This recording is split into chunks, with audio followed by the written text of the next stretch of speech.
Chers téléspectateurs, chers abonnés, à tous ceux qui me suivent, qui suivent mes vidéos à travers les réseaux sociaux ou bien ailleurs, bonjour, Azul Maraflaoun. Donc je le répète une autre fois, je ne suis pas un donneur de leçons, mais je tente d'exprimer ou bien d'exercer mon dawa à la liberté d'expression et d'étaler mes idées, mes opinions à tous ceux qui m'aiment, à tous ceux qui me suivent, à tous ceux qui croient à mes lectures et à mes analyses.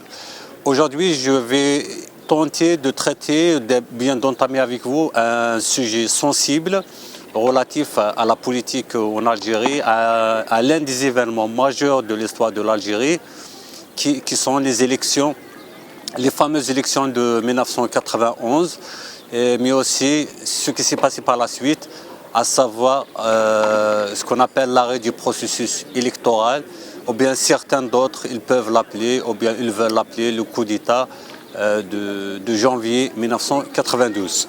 Donc, mon point de vue, je vais aller tout d'abord au but pour exprimer mon point de vue par rapport à cela. Pour moi, l'arrêt du processus électoral de 1992 a été salutaire.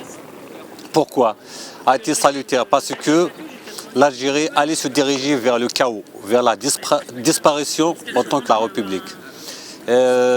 Donc ça a été un sursaut très très indispensable dans lequel, en quelque sorte, un mal indispensable pour sauver la République. Parce que ce programme-là, ou bien ce processus, il ne vise pas à remplacer le régime par un autre pouvoir, mais il vise carrément à faire disparaître la République en Algérie et instaurer une République islamique, théocratique, dictatoriale, primaire, fondamentaliste. Et je pense que tous les progressistes conscients vont penser de la même chose. À part certains qui se réclament en tant que démocrates, mais moi, je vois les choses très différemment. C'est des gens qui jouent, soit ils sont naïfs, soit ils jouent la naïveté. Alors qu'en politique, il n'y a pas de naïveté. Donc je vois certains, à la limite, ils font du populisme, soi-disant en disant que l'arrêt du processus électoral de 1992 a été un coup dur, un coup d'État contre la volonté populaire, un coup d'État contre la démocratie, un coup d'État contre ça, contre ça. L'arrêt du processus électoral en 1992 était une chose très utile, salutaire, très indispensable. Tout simplement. Pourquoi? Il y a beaucoup de raisons. Tout simplement, les islamistes qui étaient avides, qui avaient une obsession d'atteindre le pouvoir, ils ont bien brandi des drapeaux, des banderoles, ils se sont bien prononcés dans les discours, dans les meetings, comme quoi ils sont là pour instaurer un État islamique en Algérie. Il n'y a pas de place pour les autres. C'est un État islamique fermé, dictature absolue. Et ils ont même brandi parfois des banderoles où ils disent comme quoi la démocratie c'est un péché. La démocratie, c'est une hérésie. La liberté, c'est contre les valeurs de l'islam. La liberté est contre les valeurs de Dieu. Ils ont brandi des banderoles où ils ont dit « Abat la démocratie ». Tasqut démocratia. Donc, qu'est-ce que vous attendez? Qu'est-ce que vous attendez de bon sens, de raisonnable, de rationnel de ces gens-là? Ça veut dire, c'est comme si quelqu'un, il va venir vers toi. Ce n'est pas pour te frapper ou bien pour te bousculer, pour t'éliminer. Éliminer ton existence. Et vous allez dire, attendez, peut-être celui-là, il n'a pas cette intention, il n'a pas cette intention. Encore, il a proclamé ça, il a annoncé ça, et il a assumé ça, il vous a averti, et sans même qu'il y aura tous ces avertissements, tous ces signes-là, leur programme, c'est d'instaurer un État totalitaire qui sera pire que le régime en place. Donc, entre deux mots, on ne peut pas choisir. Mais parfois, entre deux mots, on préfère choisir. Je préfère peut-être un mal qui peut me rendre malade, qu'un mal qui va me tuer. Le système, il nous rend malade, il nous pille, il nous clochardise. C'est un imposteur, je ne sais pas quels sont les qualificatifs. Mais le projet islamiste qu'on veut imposer comme alternative, c'est encore pire. C'est la fin de l'existence de l'Algérie.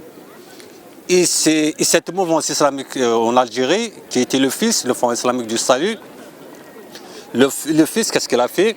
Il a fédéré tous les courants de l'islamisme qui existaient en Algérie. Ils ont formé ce Front islamique du salut. C'est comme si un salut nous viendra d'eux. Il n'y aura avec eux ni de salut, ni ici-bas, ni là-haut, à ceux qui croient à la vie future. C'est des délinquants, c'est des voyous, c'est des ambitieux qui ont utilisé la religion comme cheval de bataille. Il n'y a pas plus, il n'y a pas moins. Donc défendre la démocratie d'une manière radicale, c'est un dawa absolu. Et lorsqu'on parle de la démocratie, aujourd'hui, donc je vais revenir sur certaines choses. Pour ceux qui ne savent pas, ils disent comme quoi ils ont gagné les élections, la légitimité populaire. Lorsqu'il s'agit d'un enjeu important, la légitimité populaire, ou bien le droit de vote où il y aura plus de 50% de vote, il n'y a pas lieu de parler de ça. On ne peut pas parler de droit de la majorité devant un projet de société absolu, mortel. Là, on va parler de ce qu'on appelle le droit de la minorité. Si par exemple 90% des Algériens ont voté, ou bien 95% ont voté pour un État totalitaire qui sera pire que le régime en place, moi, si je ferais partie de ces 5% qui ont voté, qui sont contre, je ferai tout. Tous les moyens sont bons pour leur arrêter la marche. Parce qu'il ne s'agit pas d'un enjeu politique, il s'agit d'une question de survie politique et physique. Et lorsqu'on parle aussi de légitimité historique, plutôt la légitimité populaire, parce qu'on a tendance à brandir, ils ont cassé la volonté populaire, ils ont fait ça, c'est des antidémocrates et tout ça. Tout cela, c'est du populisme. Vous ne pouvez pas nous tromper avec ces arguments. C'est des arguments qui veulent rien du tout. C'est du populisme. Parce que, je vais revenir dans d'autres vidéos, parce que votre victoire a été quelque chose d'artificiel. Vous avez grandi sous l'ombre, sous l'aile, sous la protection de ce système. Nous connaissons très bien votre cheminement. Nous connaissons très bien comment vous vous êtes arrivé à s'imposer dans une conjoncture comme étant une force politique. Parce que vous avez, si les autres partis politiques ont commencé à se structurer, à naître en 1990 ou bien en 1989, votre existence revient à 1903 en Algérie, puis à 1963, puis à 1976. Vous avez bénéficié de cette victoire a été quelque chose d'artificiel. Et encore, l'autre argument, en plus de cette fausse impression, qu'ils étaient la première force politique, je dis qu'ils se sont élevés, ils ont grandi sous l'ombre, sous la protection, sous la bénédiction de ce système. Ou un mot, les islamistes en Algérie et le système, ils sont deux facettes de la même médaille. Et en plus de tous ces arguments, l'organisation des islamistes qui a connu une fédération en 1989, sur l'appellation du Front islamique du salut. Donc elle n'est pas une organisation politique née de la société algérienne, des tréfonds de la société algérienne. Tout simplement, elle est une franchise qui est directement rattachée à une organisation internationale, multinationale, qui s'appelle l'Organisation internationale, a été fondée en Égypte en 1928, plus exactement à Ismaïlia en Égypte en 1928 par un certain Hassan el-Benna. Donc tout ce que vous voyez comme agitation, je vous parle des résultats de ma recherche et dont un livre que je viens de terminer, il n'attend que son édition. Les résultats de ma recherche, là où il y a une agitation islamique, que ce soit politique ou bien armée, ça nous conduit à cette organisation. Il faut bien retenir ce mot, l'organisation des frères musulmans qu'on appelle en arabe Jamaat al-Ikhwan al-Muslimin. tout est rattaché. C'est elle qui agit comme un sous-marin au niveau international. Elle est présente dans plus de 80 pays. Donc, ils ont ciblé l'Algérie avec la complicité du système. Je vais revenir après pour expliquer comment a été cette victoire. Donc, c'est quelque chose d'artificiel. C'est comme s'il y a eu une arnaque, et il y a eu une tricherie au nom du peuple algérien. Eux se nourrissent, comme je dis, les islamistes se nourrissent du système et le système se nourrit aussi des islamistes. Chacun d'eux a besoin de l'autre. Et qui sont les victimes au milieu? Les victimes dans tout ça, ce sont les forces progressistes. Parce que le système n'a jamais eu peur réellement des islamistes. Au contraire, les islamistes, ils les utilisent comme une monnaie de chantage, comme une carte politique majeure. Par contre, ce qui fait réellement trembler le système, c'est les forces progressistes, c'est la vraie démocratie, c'est la vraie liberté où chaque Algérien aura sa place dans son propre pays, où nous aurons une Algérie ouverte à tous, où nous allons créer réellement un vivre ensemble. Donc, je répète une autre fois, moi je suis de ceux qui sont convaincus comme quoi l'arrêt du processus électoral en 1992 a été une nécessité absolue. Avec tout nos respects pour toutes les victimes, parce que cela nous a conduit à un carnage au niveau national, à une guerre civile. Évidemment, nous sommes conscients, avec tout le respect pour les conséquences de cette politique, nous avons eu, tout cela a abouti à une réalité macabre où il y a eu plus de 200 000 morts et des milliers de disparus à ce jour. Donc, mais qu'est-ce qu'ils vont vous dire, les populistes, ou bien les gens qui tentent de tromper le peuple? Ils vont vous dire comme quoi, vous voyez, l'arrêt de ce processus électoral a donné un deuxième souffle à ce régime. Oui, c'est vrai, elle a donné un deuxième souffle à ce régime. C'est cette période-là qui a donné naissance à Zarwal, qui a donné naissance à la catastrophe de l'arrivée de Bouteflika. Bouteflika, elle a joué énormément sur cette blessure. Oui, mais est-ce que c'est les forces progressistes qui ont donné un nouveau souffle, une autre chance, une régénérance, une nouvelle jeunesse pour ce système? Non, je regrette. Ce ne sont pas les forces progressistes, ce sont les islamistes. Donc, mais aussi, ils vont vous dire comme quoi l'arrêt du processus électoral a provoqué, le fait qu'on a arrêté le processus électoral a provoqué la guerre civile. Ça veut dire que c'est comme si les islamistes, ils sont en légitimité de défendre leur victoire. Non, non monsieur, vous n'avez pas de victoire à défendre. Vous ne pouvez pas appeler une victoire politique lorsque vous, avant même de s'approcher du port du pouvoir, vous annoncez comme quoi vous allez éliminer, je dis bien, c'est pas seulement écarter, éliminer tout Algérien qui ne pense pas comme vous. Exactement, le fait réellement, c'est l'instauration d'un Daesh en Algérie. Donc, réellement, ce n'est pas le processus électoral. La guerre civile, elle n'avait pas comme élément déclencheur le processus électoral. C'est toute cette mouvance, depuis sa création, depuis son importation en Algérie par ce même système. Mais aussi, à ceux qui ont une mémoire courte, j'aimerais bien vous rappeler comme quoi les actes terroristes, les attentats terroristes qui ont commencé en 1982 avec Bouyali, mais aussi durant la période après octobre 89. Est-ce que vous vous en souvenez de l'attaque de l'Émiraté, des attentats de Guemar? Les islamistes, ils ont commencé les actes terroristes, le djihad, bien avant les élections de décembre 1991. Donc dans tout ça, il est temps de se dire la vérité.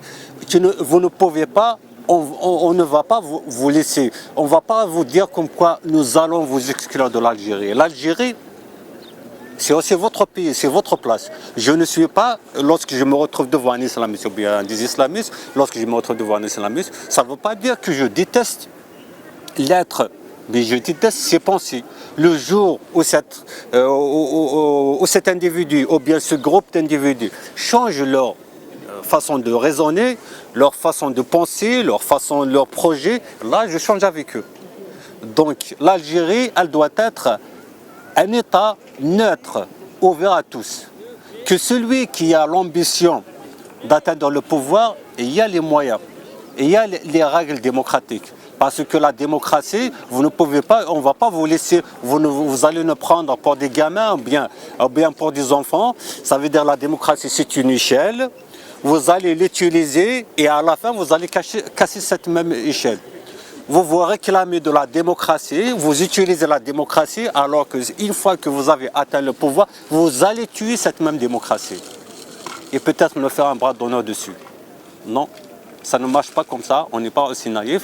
On s'est retrouvé malheureusement, les forces progressistes se sont retrouvés malheureusement dans cette amère réalité à s'allier avec le système pour sauver la République. C'est cette période-là qui a donné naissance à ce mariage contre nature, à cette alliance amère entre les forces progressistes. Les forces progressistes se sont retrouvées obligées de s'allier avec le système, de prendre les armes pour défendre la République. Ce n'est pas défendre le système, défendre la République. Parce que nous avons dit que le système, c'est un mal comme ça, qui nous pourrisse la vie. Mais l'islamisme, c'est un mal absolu. C'est la fin de la République, c'est la fin de l'existence en tant qu'Algérien, parce que, je le dis une autre fois, les islamistes en Algérie, ce n'est pas une force populaire, une force politique qui est née en Algérie, qui est née de la tradition algérienne, de la culture algérienne. C'est une franchise, c'est une organisation qui est liée à une organisation internationale qui est celle des frères musulmans. Eux, ils visent un programme de domination mondiale qu'ils appellent Temkin. Donc ils veulent même créer ils veulent ressusciter le califat islamique. Ils se sont taxés énormément. L'Algérie a été vraiment un point névralgique, un pays névralgique, stratégique, parce qu'il est bien situé, parce qu'ils savent comme quoi s'ils arrivent, s'ils se sont parvenus à instaurer un État islamique en Algérie, ils vont avoir toute cette partie de la région de l'Afrique du Nord et de l'Afrique, mais aussi c'est une porte pour l'Europe parce qu'ils ne visent pas seulement à instaurer un califat islamique dans les pays de l'Afrique du Nord, mais aussi à dominer le monde dans un programme secret et mondial qu'ils appellent Temkin, pour ceux qui le savent. Donc je m'arrête là par rapport à ce sujet. Donc je suis désolé si j'ai oublié certains points parce que le sujet il est vaste, le sujet il est sensible, mais s'il faut je vais revenir dans d'autres vidéos pour m'expliquer sur ce sujet sensible, sur d'autres aussi sujets sensibles. Une chose est sûre, je ne suis pas un donneur de leçons, mais je ne suis pas de ceux qui mâchent les mots ou bien essayer de détourner pour dire la vérité. Donc je dis les choses telles qu'elles sont, telles que je les vois d'une manière sincère et honnête. Donc sur ce, je vous laisse. J'espère qu'on va se retrouver très bientôt dans d'autres vidéos dans lesquelles je vais tenter d'exprimer, d'étaler mes opinions. Au revoir et à la prochaine.